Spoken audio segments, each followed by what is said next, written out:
Tiga rakan seusianya meraihkan zaman kanak-kanak di sekolah. Lain pula nasib dilalui Nur Fakihah Ufia Muhammad Firdaus. Anak kecil yang berusia 7 tahun itu disahkan menghidapi leukemia April lalu. Sejak bergelar pesakit kanser darah, Nur Fakihah tidak dapat menuntut ilmu di sekolah kerana perlu menjalani dialisis 4 hari seminggu.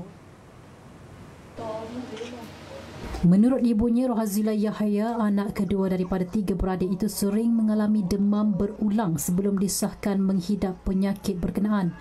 Dia masa bulan 4 macam tu, dia demam on off.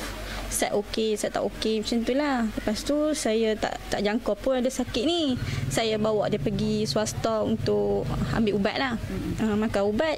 Lepas tu dia okey. Dalam 4 hari 5 hari tu dia demam balik. Lepas tu kami ingatkan dia demam biasa lah. Kami buat tak tahu je lah. Lepas tu agak ketara, muka dia nampak pucat. Pucat sangat. Lepas tu saya bawa dia pergi KK. Bawa dia pergi KK, dia percik darah, tinggal 4.6 macam tu darah dia. Lepas tu dia terus buat surat, refer terus hospital Taiping. Dia ambil kat hospital Taiping tu, dia ambil air tulang belakang dia untuk cek lah. Dia cakap ada ni lah kanser leukemia.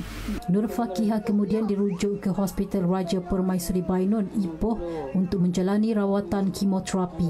Keadaan itu menyukarkan keluarga berkenaan yang menetap di Kampung Kurnia Jaya, Sambungan Kamunting untuk berulang-alik ke Ipoh bagi mendapatkan rawatan. Nur Fakihah yang hanya seberat 25 kg juga disarankan mengambil suplemen kesihatan bagi mengurangkan kesan sampingan kemoterapi.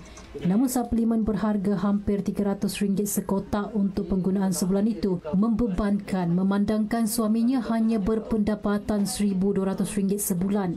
Sementara itu, Ahli Parlimen Bukit Gantang, Datuk Syed Abu Husin Hafiz Syed Abdul Fasal berkata pihaknya akan memberikan bantuan kewangan untuk meringankan beban keluarga. Belanja pergi dan balik ni ke Ipoh dan sebagainya saya bagi RM300 sebulan. RM300 sebulan untuk urusan. Dan sekali saya akan mari tengok apa perkembangan. Orang ramai yang berhasrat membantu meringankan beban keluarga ini boleh menghubungi Rohazila di talian 013 297 2989.